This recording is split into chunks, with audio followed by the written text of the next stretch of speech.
Arguably the smallest vehicle I have ever gotten to review.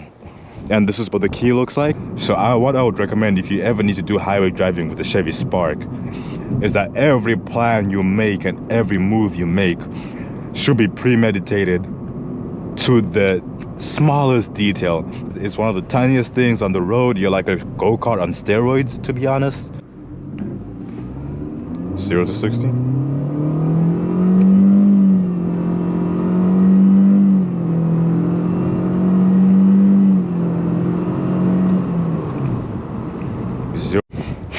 Alright guys, welcome back to the channel. Today I got the keys to this 2021 Chevy Spark 1LT. This is a little bit different from everything I've reviewed up until this point because this is arguably the smallest vehicle I have ever gotten to review. And this is what the key looks like. Pretty basic, pretty simple.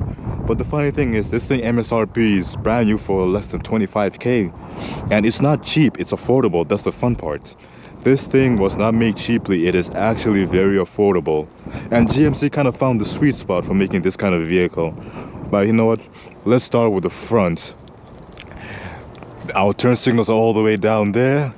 Nice headlights over there, and you can kind of see how the body panel try and make this a little bit more aggressive but friendly in a nice way. The car looks like it's smiling at you. The fun thing is that this thing has 98 horsepower. This thing is a 1.4 liter inline-4 front-wheel drive with a CVT transmission and only produces 98 horsepower and 94 foot-pounds of torque. That's the crazy part. But let me show you the back of this vehicle. Aggressive little styling on the body lines going all the way to the back, and it kind of like merges into the headlight over here as well too. Hopping into the trunk. Forgive me, it is still windy out here in Canada.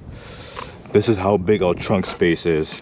Again, this bottom part is not solid. This is more like a stronger version of a cloth, and below here is our spare tire and everything else you'd need to change the tires. Little lights down here.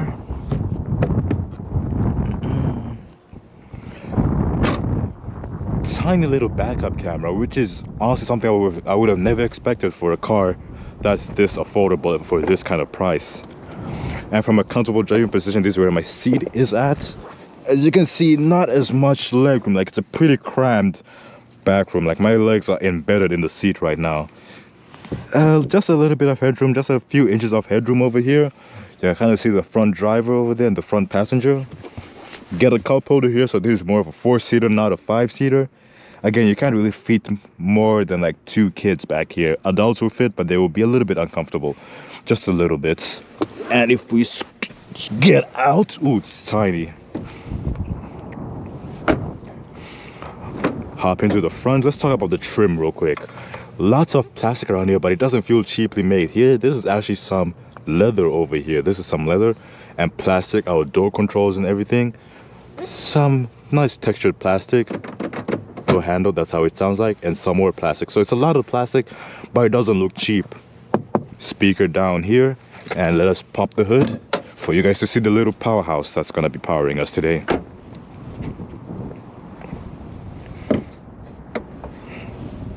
Yeah, it's dirty, forgive me, but this is the little Ecotech engine that's gonna be pushing us around today. There's a CVT transmission attached to it, and again, not a lot of power. 98 horsepower and 94 foot-pounds of torque. But the car is super light, so it does feel enough for the time being. But let's hop into the front.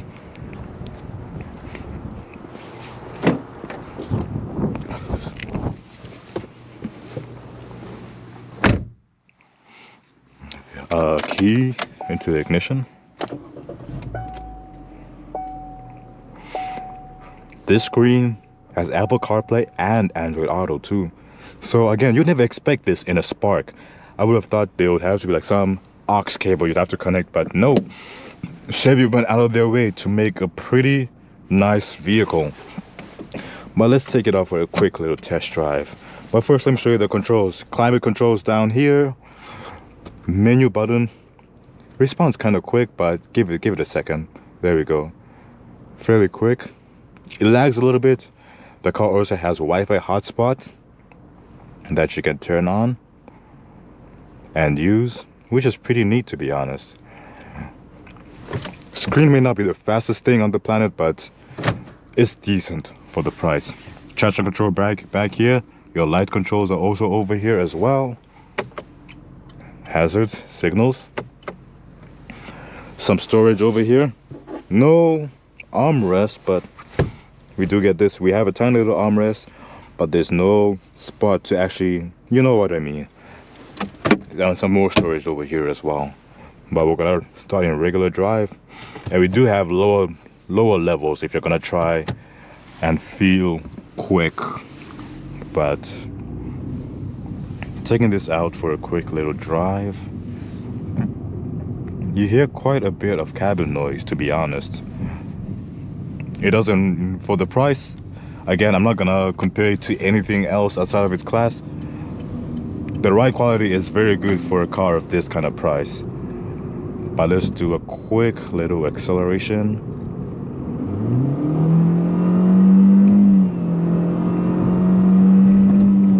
And brake.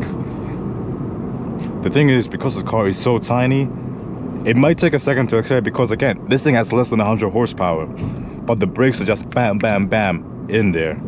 So what I would recommend if you ever need to do highway driving with the Chevy Spark is that every plan you make and every move you make should be premeditated to the smallest detail, because this is very tiny compared to any other vehicle. Like, once you see this thing in real life, you'd realize how tiny this little thing is. Because it doesn't do 0 to 60 very quickly, to be honest. 0 to 60?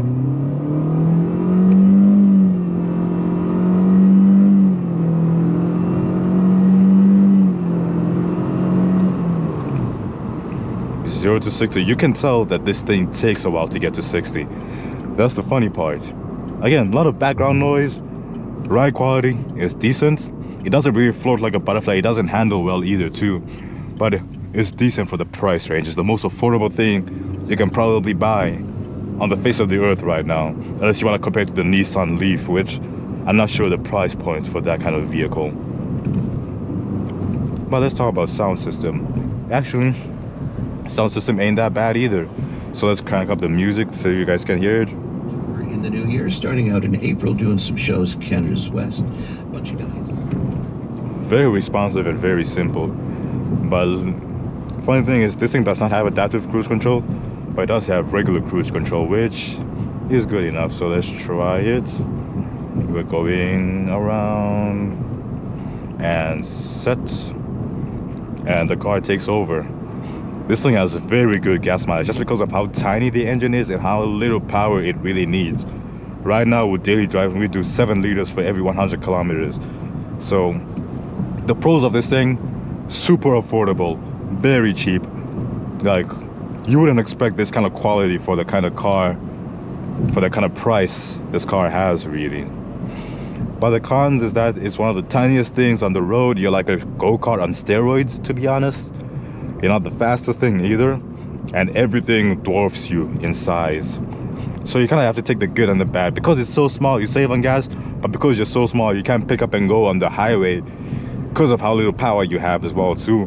Driving on this in the snow is also not the best thing you want to be doing in this thing. Because of how small and how light it is, you might get away with like early snow, but by the time it's like full-blown blizzards, you don't want to be caught in this kind of vehicle. Also, it doesn't have heated seats or a heated steering wheel, but again, it already has so much for the price that I'm not gonna penalize it for this kind of spot that it's missing. But honestly though, mostly analog gauge cluster over here. You can switch around your menu with this little select over here. It's also doubles on as your signal and your menu selector. You can also use this to reset your oil changes too, so hey, that's something new you never would have thought Chevy does.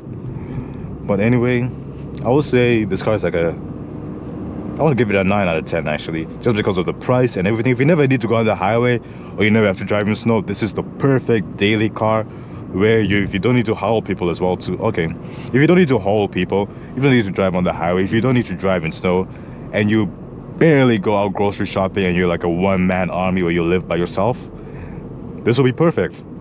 because you save on gas, you save on pretty much everything else because of how tiny and how efficient and how affordable this car is. Like, you're gonna be okay. You're gonna be okay. But anyway, this has been Morty signing off.